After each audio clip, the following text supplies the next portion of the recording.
These things, as you know, are screen printed. Yeah. And you know what that is. It's basically a big frame. Yeah. It's got a fabric and then some kind of a stencil either cut out. Very similar to doing that, actually. The screen printers do this, but they do it. I didn't do it. But they would cut it out by hand. Or they would do it photographically, and they would, lay your artwork down, and they would put a special kind of photosensitive material, expose it, put it under taps and things, wash away.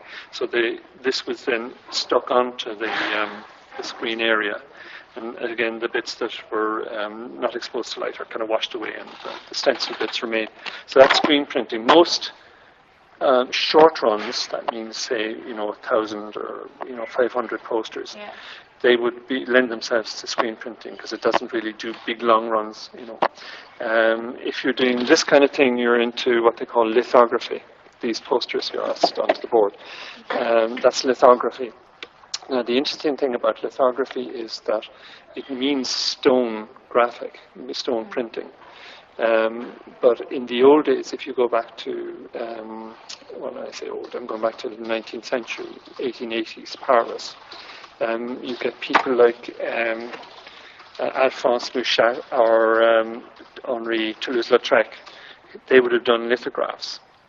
And they would literally have taken a greasy crayon and a flat stone, very, very special type of stone with a very, very fine grain in it. And they draw on it with the crayon.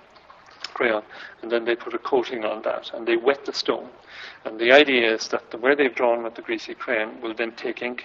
Where they've wet, the wet surface of the stone won't take ink. So you then roll the ink across it, put a bit of paper down, it's stone drawing. So you draw literally on the stone. Now, how does that become that? Because basically, it's exactly the same chemical technology, but updated. You're using, in this case, a kind of a plate, a metal plate, which is completely flexible, bends around a cylinder, but it works exactly like the stone. Parts of it will accept ink, and the other parts are sprayed with water and won't, at high speed. So you spray a jet of water to spray it, wet it, apply the ink, paper, and this is happening incredibly quickly.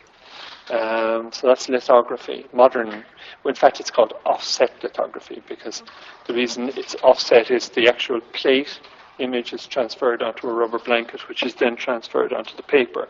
So it's plate, blanket, paper, and the blankets wear out eventually. So it's offset first onto a blanket, whereas with lithography, it was stone directly to paper. So you've got a reversed image.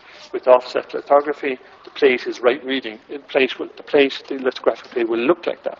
But because it's then offset onto a rubber blanket, it will print correctly when it goes down on the paper. It's a bit complicated, I know. The other type of printing is letterpress, which is the raised surface. So the Three Sisters poster is a lino-cut version of what you would do with letterpress, where all the Gutenberg's presses were letterpress presses. They're raised surface. So, and whatever's obviously level with the raised surface, you can ink it. Anything that's below that doesn't take ink. So lithography is all single plane, but it's using chemistry to separate the inked bit from the uninked